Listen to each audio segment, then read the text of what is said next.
처음 15년 전에 이 고용량 비타민 C를 했을 때는 멋모르고 야 이런 게 있대 이런 걸 했더니 암을 치료하는 케이스가 있대 하고 뛰어들었는데 그 중간에 많은 것들을 보고 최근에서야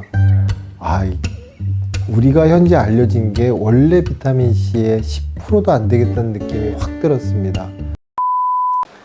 안녕하십니까. 아프지 마실 닥터존스 김준영입니다. 반갑습니다. 어해용이라고 합니다. 네. 소개를 미리 해주셔서 감사합니다. 원장님은 이 시대의 최고의 난치병, 암을 보시는 분이시잖아요. 암치료. 네. 네. 그 암치료의 이제 경험, 그리고 이제 해오면서 이렇게 느끼셨던 환자들의 애환, 이런 이야기들을 오늘 좀 나눠보면 좋을 것 같고, 원장님의 그 노하우가 담겨져 있는 엑기스 강의를 한번 들어보는 시간도 마련하면 좋을 것 같습니다. 이 주로 비타민 C로 암 환자를 치료하시는 것 같아요. 네. 네. 이 비타민 C 내용으로 좀 소개를 좀 더 하고 조금 더 깊은 질문 이런 것들 좀 이제 해보면 좋을 것 같습니다. 이 고용량 비타민 C 주사는 모든 암 환자들한테 다 적용을 할 수가 있는가요? 네. 거의 모든 환자입니다. 네. 주로 이제 암 환자분들. 그렇죠. 네. 그러면은 보통 이제 암 환자가 아니어도 만성 난치병의 환자분들이 있지 않습니까? 많죠. 네. 그런 분들에게도 혹시 적용해 볼 수가 있을까요? 제가 15년 됐는데요. 네. 고용량 비타민 C, 일상적인 용량보다 훨씬 많은 비타민 C를 넣으면 암 환자도 체질이 바뀌지만 그 아래쪽에 있는 자가 면역, 피부 내지는 정신적인 문제가 있으신 분들도 체질 내지는 몸의 반응이 바뀝니다. 효과를 보고 있습니다. 이 비타민 C가 사실 비타 음료수 이런 거에 이제 주로 들어있다 보니까 예. 이게 되게 이제 좀 흔해서 우습게 보는 경향들이 좀 있을 수 있는데 그런 여러 가지 질병들에 또 이제 난치병에 특히나 쓰인다고 하니까 굉장히 좀 신기하고 이 좀 더 알아봐야 되겠다 이런 생각들을 또 많이 하고 계실 것 같아요. 네. 이 비타민 C가 그렇게 작용할 수 있는 특별한 기전? 다른 영양제도 많지 않습니까? 이것은 우리나라 과학자가 발표한 논문입니다. 세로축은 우리 피 속에 있는 비타민 C의 농도입니다. 예를 들어 제가 아침에 레몬 2개를 짜서 착 하고 원샷하고 나오면 그로 인해서 먹는 레몬 2개로 인해서 올라가는 제 피 속의 혈중 비타민 C 농도는 약 0.1mm몰 내외가 됩니다. 이 농도는 제가 오늘 하루를 살기 위해서 필요한 겁니다. 기본적인 생존. 그래서 우린 이거를 RDA, 허가된 Allowed Daily Allowance, 일일 권장량. 근데 이러저러해서 에너지 소모가 많고 비타민C 소모량이 많으면 우린 그때 메가도스를 합니다. 1에서 3g, 단위가 g입니다. 1000에서 3000mg 정도를 메가도스 하면 그때 올라가는 비타민C 혈중 농도가 약 0.15mm몰 정도가 됩니다. 이거는 그러한 소모성 질환, 일과성 질환, 지나가는 질환일 때 쓰는 것이고, 비로소 주사로 10에서 100g, 10g이면 10,000mg, 100g이면 100,000mg 맞나요? 그 정도를 주사로 맞았을 때 피 속의 비타민C 농도가 약 10mm몰 내외가 됩니다. 이 정도 돼야 이렇게 무식한 용량, 무식하다는 표현까지 썼을 때 그때 비로소 암세포가 이 비타민C 혈중 농도에 의해서 세포 독성 효과를 받아서 터집니다. 이때랑은 얘기가 다른 겁니다. 이건 우리는 생리적인 용량, 피지올로지컬 비타민C 컨센트레이션, 생리적인 비타민C 농도, 일상적으로 쟁취되는 농도인이라고 하고, 이쪽 특정한 형태, 주사의 형태로 이렇게 많은 걸 줬을 때 올라가는 혈중 비타민C 농도를 우린 비로소 파마콜로지컬 비타민C 컨센트레이션, 양리학적인 비타민C 혈중 농도라 하고, 이때는 항산화 효과지만 이때는 그 반대 프로옥시단트, 산화 촉진 효과가 있어서 암세포가 이것에 의한 이렇게 무지무지 높은 비타민C에 의한 세포 독성 효과를 받습니다. 다행히 땡스가 정상세포는 이거보다 훨씬 높은 비타민C 혈중 농도 약 20mm몰 이상의 혈중 비타민C 농도일 때 비로소 정상세포는 이렇게 높은 비타민C에 의한 세포 독성 효과를 받아요? 우리가 아무리 많이 놔도 100 놓기 쉽지 않거든요. 그래서 이 두 가지 상황을 놓고서 야, 고용량 비타민C는 암세포에 선택적으로 세포 독성 효과가 있어요? 라고 말하는 것이고, 이게 메가도스와 IVC의 차이이며 고용량 비타민C의 세포 독성 효과 메커니즘입니다. 많은데 왜 하필 비타민 C인가? 거기에 대해서 혹시 좀 고민을 해보신 적이 있으신가요? 아주 최근에, 네. 그러니까 처음 15년 전에 이 고용량 비타민C를 했을 때는 멋모르고 야 이런 게 있대 이런 걸 했더니 암을 치료하는 케이스가 있대 하고 뛰어들었는데, 그리고 중간에 많은 것들을 보고 최근에서야 우리가 현재 알려진 게 원래 비타민C의 10%도 안 되겠다는 느낌이 확 들었습니다. 하긴 하는데 모르고 해왔던 것이고 아직 정확한 메커니즘도 모릅니다. 완성되지 않았어요. 스페인에 있는 그 파멜리아 성당처럼 진행 중인 거고, 그냥 그 밑에 서서 이걸 하면 효과는 있는데 왜 어떻게 그렇게 되는지는 아직은 다 모릅니다. 다만 하고 있을 뿐입니다. 임상적으로 효과를 보고 있을 뿐입니다. 사람들이 뭐 통계에 의하면 날이 갈수록 암이 많아지고 이러저러한 이유로 오래 살고 진단 기술이 좋아지고 등등 해서 암의 유병률 진단율이 점점 많아지는데, 그런 사람들이 암에 걸리면 어떤 선택을 할까? 어떤 길을 갈까? 궁금하시죠? 이젠 챗 GPT가 나왔습니다.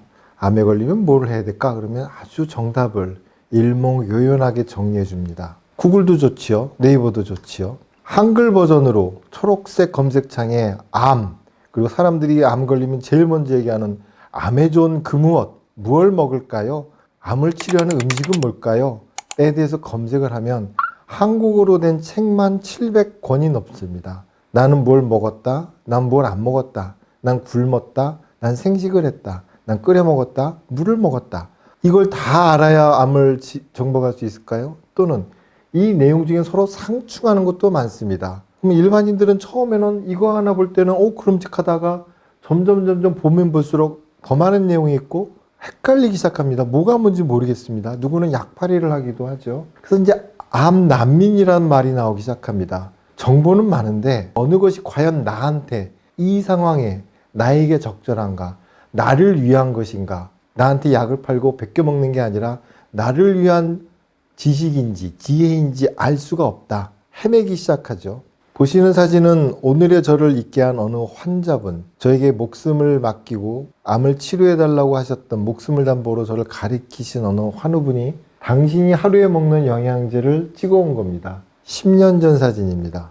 무식하게 저렇게 많은 걸 집어먹어? 라고 하실 수도 있지요. 그러나 저 성분들을 하나하나 보시면 다 훌륭한 겁니다. 이미 10년 전에 셀레나제, 애플사이다, 행인, ATP, 유산균, 이 양반도 갑자기 암 진단 맞자 다음날 이렇게 먹었던 게 아니라 살아보려고 몸부림치면서 하나하나 공부하다 보니 이렇게 가지수가 많아졌던 거죠. 저거 하나 준비하는데도 몇 날 며칠을 그 당시에 와이파이도 아닌 천리안 이런 걸로 뚜두두두두 거리면서 애써 검색해서 애써 공부해서 한국에 있지 않은 것은 애써 아름아름으로 구해다가 먹었던 거지요. 암이 유전인가요? 저는 86학번입니다. 저는 유전병이라고 배웠습니다. 옹코진, 암 유전자가 있어서 암은 유전되는 거야. 네가 죄를 받은 거야. 전생에 죄를 지어서 생기는 거야. 라고 배웠습니다. 흉폭스러운 산돼지, 집돼지가 있습니다.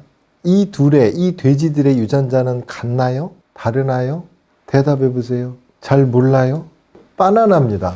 오늘 아침에도 먹었고 어제 아침에도 먹었더니 바나나인데, 이 바나나를 사람이 먹으면 사람 몸을 이루고 원숭이가 먹으면 원숭이가 됩니다. 같은 바나나인데 왜 먹는 개체에 따라 달라지죠?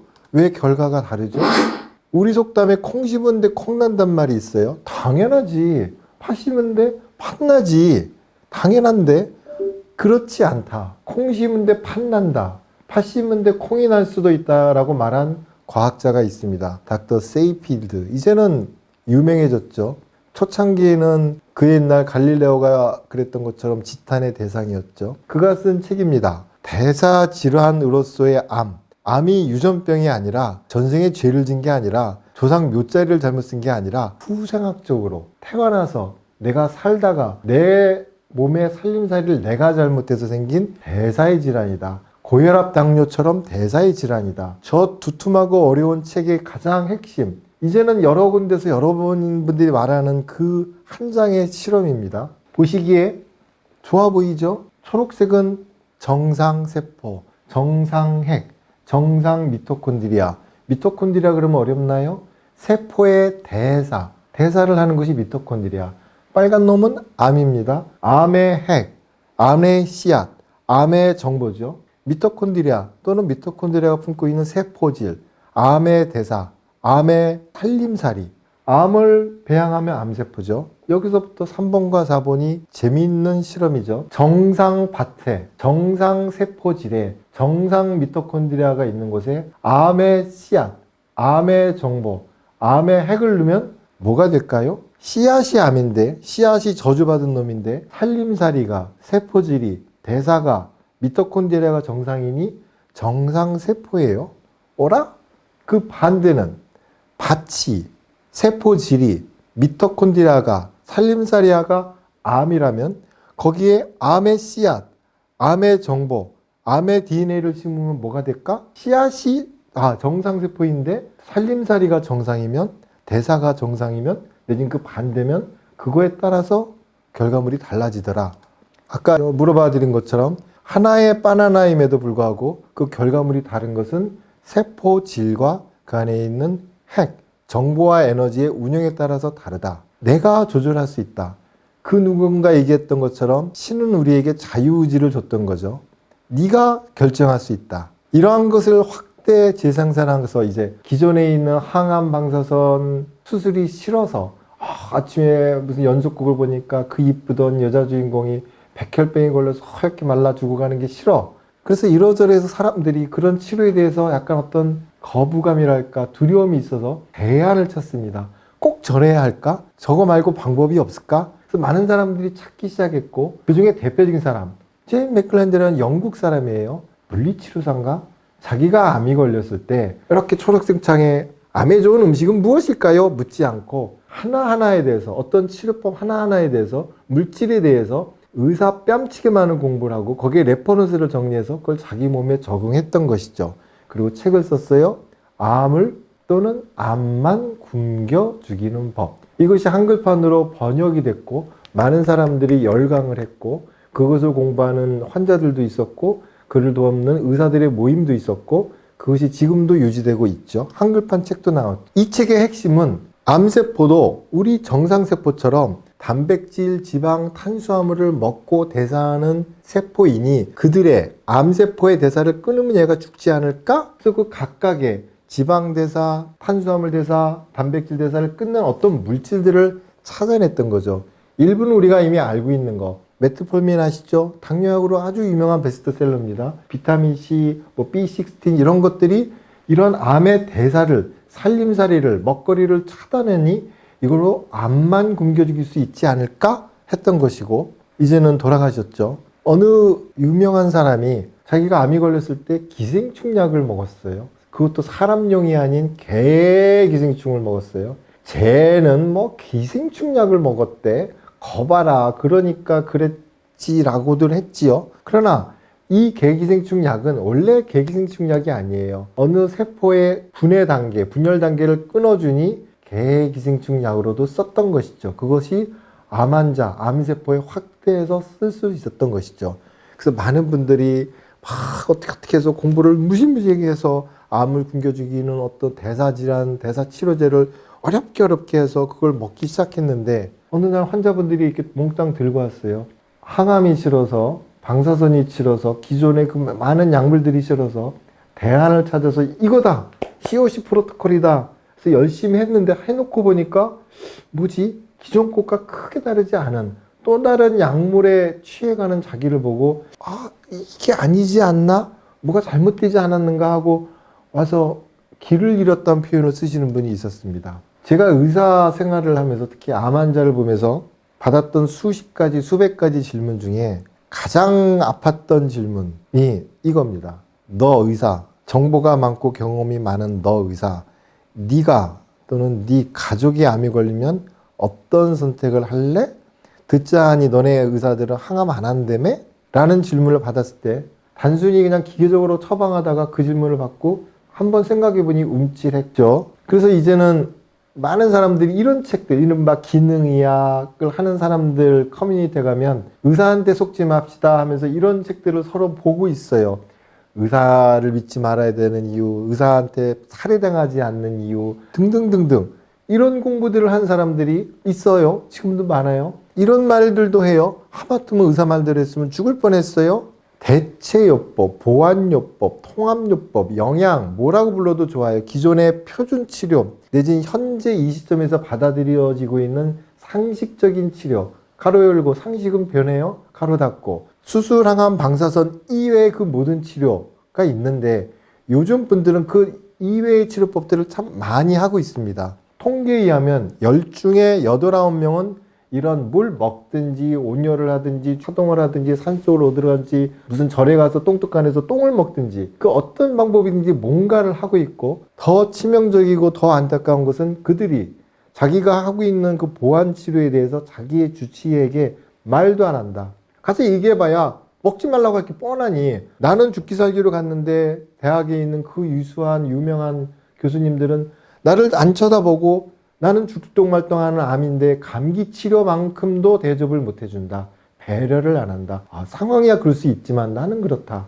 그래서 자기 주치의랑 얘기도 안 해요. 약잘 드시죠? 예. 근데 안 먹고 딴 거 먹고 또 가고 이런 식의 일들 하죠. 그리하여 의사들은 어떤 항암 치료를 할까? 암이 걸리면 어떤 치료를 할까에 대한 논문도 몇 개가 나왔죠. 그 중에 이웃나라 일본에서 나온 겁니다. 보시기에 오른쪽 아래에 있는 사람은 세계 오쏘 분자교정학 회장이에요. 작년까지 한 30년 하셨나요? 그가 일본에 있는 암 환자를 보는 의사들을 대상으로 너네는 무슨 치료를 할래? 라고 이렇게 설문조사를 했어요. 그 중에서 가장 핵심적인 결과예요. 넌 스탠다드. 스탠다드는 수술, 항암, 방사선이에요. 표준 치료 이외에 어떤 치료를 너네는 하겠니라고 의사들에게 물어봤더니 이런 것들을 한대요. 리포에 계시던 요즘 많이 하시죠? 산소 치료. 오존 치료는 들어보셨을까요? 허벌 치료도 있고 하이퍼테미아. 고열 치료, 온도를 올려주는 치료. 그다음에 3번과 4번을 보십시오. 둘 다 뉴트리션이에요. 근데 하나는 서프리멘트고 하나는 테라피라 그래요. 뭐지? 뭐가 다를까요? 왜 비슷한 내용을 3번과 4번으로 나눴을까요? 서프리멘트와 세라피가 좀 다르지 않을까? 이런 생각 안 해보셨습니까? 비타민C 이야기예요. 여기 계신 우리 영장류들은 비타민C를 생체 합성하지 못합니다. 이러저러한 이유로 진화하면서 살다 보니 파충류, 곤충류일 때는 비타민C를 스스로 만들다가 진화하는 과정에 몸 안에서 대사할 것들이 너무 많아지다 보니 생각도 해야 되겠어, 성장도 해야 되겠어, 유전도 해야 되겠어, 분화도 해야 되겠어 하고 많은 일들을 하다 보니 캐파가 넘어서서 농경을 하다 보니까 뭐 열매가 열리네. 내가 비타민C를 만드는 것보다 저를 따먹는 게 아웃소싱 하는 게 좀 낫지 않을까? 라고 해서 비타민C를 만드는 효소를 선택 누락했어요. 그래서 우리는 비타민C를 먹어야 돼요. 안 먹으면 죽어요. 피 철철 흘리고 죽어요. 그래서 질문이 이렇게 왔어요. 메가도스와 IVC의 차이는 뭔가요? 말씀드린 대로 어떻게든지 먹어야 돼요. 나는 자연인이야. 굿, 훌륭해요. 아침에 레몬 2개 쫙 짜서 This is your life 드시면 짱입니다. 저렇게 여의도 증권가에 점심 먹고 아이스 아메리카노 먹고 다니는 아가씨들은 바빠. 그러면 이거를 하나 먹든 이거를 하나 먹든 드시면 돼요. 입에 좀 이렇게 부르 텄네. 좀 빨리 나서야 되겠네. 그럼 뭐 이걸 먹든지 이걸 2개 더 먹든지. 이 사람은 뭘 먹어야 될까요? 위를 잘라내고 간이 너덜너덜해지고 복수는 찼어요. 근데 비타민C는 필요해요. 상처 회복에 필요해요. 재생에 필요해요. 분화에 필요해요. 친구야, 내가 전주 한정식을 갖고 왔어. 일어나 먹어보지 않으렴? 먹어요? 소화해요? 돌려요? 배설해요? 못해요. 이 사람한테는 이것도 좋고 이것도 좋지만 주사의 형태로 부득이하게 이러저러해서 주사의 형태로 성분을 어떤 특정 성분을 주는 게 좀 미덕이 있지 않을까? 그래서 주사 치료들을 하고 있는 것이고 그게 정맥 주사요법, 정맥 영양치료 그런 이름으로 불리는 것이죠. 하야 서프리멘트와 세라피는 조금 다릅니다. 여기서 얘기하는 영양치료, 뉴트리셔널 트리트먼트는 그냥 건식의 수준을 약간 넘어서는 거고 좀 더 어느 성분을 치료의 용량까지 효과적인 방법으로 세포 안으로 밀어넣는 것을 치료의 영역이라고 하고 가장 큰 미덕은 악화되기 전에 내지는 좀 더 빨리 충분한 약간 미쳐 보이는 용량까지 효과적인 방법 먹건, 액상이건, 붙이건, 뿌리건, 주사하건 그것이 뉴트리셔널 세라피의 미덕입니다. 그래서 영양, 영양 그래 먹는 거 밥 그거이 아닙니다.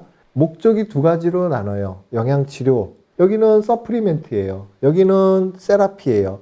보존적인 목적 하루하루를 살아가고 하루하루를 분화하고 가끔가다 감기 걸렸을 때 빨리 좀 낫고 하는 쪽이 여기 서프리멘트고 그걸 넘어서서 좀 어떤 병을 몸의 체질을 바꿔서 병을 좀 치료해 보지 않을까? 뭐 하이도즈 IVC 선택 세포 독성 그게 이쪽입니다. 그 비타민 C가 사실 뭐 여러 영양 성분들 중에 아주 좀 초반에 잘 알려져야 됩니다. 최초로 이제 시작했던 그런 영양소에 이제 속하게 되는데 이제 의사들한테도 많이 알려지기는 알려졌지만 사실 그 비타민 C를 또 적용을 하는데 좀 까다로운 부분도 있지 않습니까? 예. 그리고 이제 생각했던 것보다도 효과가 이렇게 좀 확 드러나지 않는다는 그런 답답함도 맞아요. 있단 말이에요. 그럼 그런 것들을 이제 원장님께서는 중간중간 계속 극복을 하시면서 이어지니까 15년이 오셨는데 그런 이제 뭐 최대 고비 뭐 이런 어떻게 나는 극복했다 이런 것들